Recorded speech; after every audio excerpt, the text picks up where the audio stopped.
جمعے کی نماز میں دلی کے اندر ایک وردی پہننے والا سجدے کی حالت میں ان پر بار کر رہا ہے۔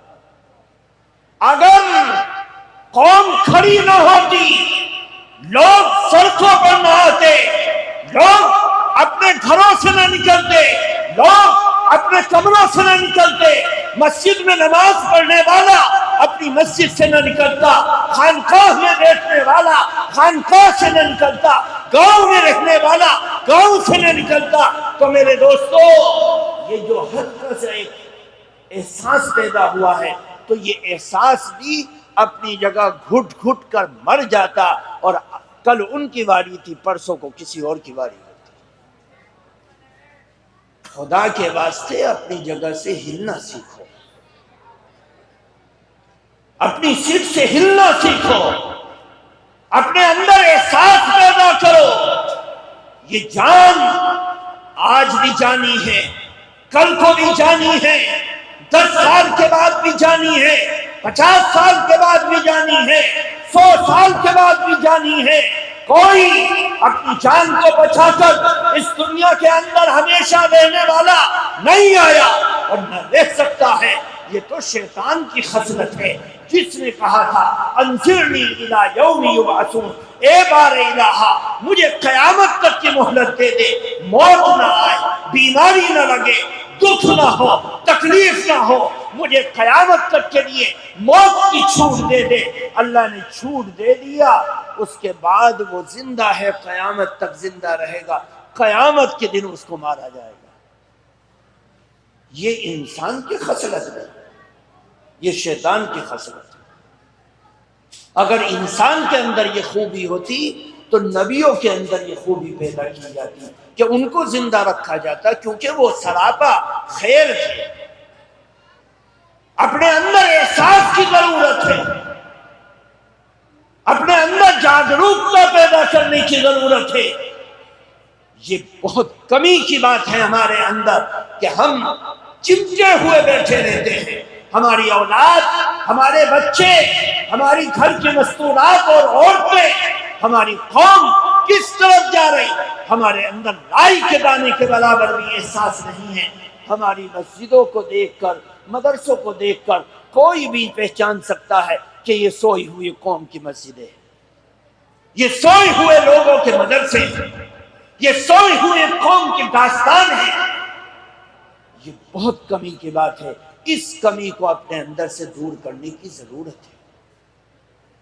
قرآن پاک کی ایک آیت میں نے تلاوت کی، اس آیت کے اندر اللہ تعالی ہر شخص کو اس کے مستقبل کو روشن بنانے کی فکر اس کے اندر ڈال رہا ہے کہ تمہارے مستقبل کا پتہ نہیں ہے کب تک ہے، لیکن یہ بچے جو تمہاری گود میں کھیل رہے، تمہارے صحن میں کھیل رہے، تمہارے برآمدے میں کھیل رہے اور تمہارے گاؤں کے اندر کھیل رہے، یہ بچے تمہارا مستقبل ہیں۔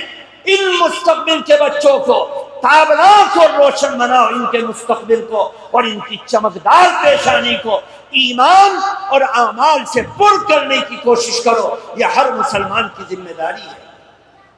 لیکن ہمارا کیا حال ہے؟ ہم اس قرآن کی آیت کے مفہوم کے خلاف کیا قدم اٹھا رہے ہیں اور کیا کر رہے ہیں؟ ہمارے دل کا احساس کس طرح تباہ ہو گیا؟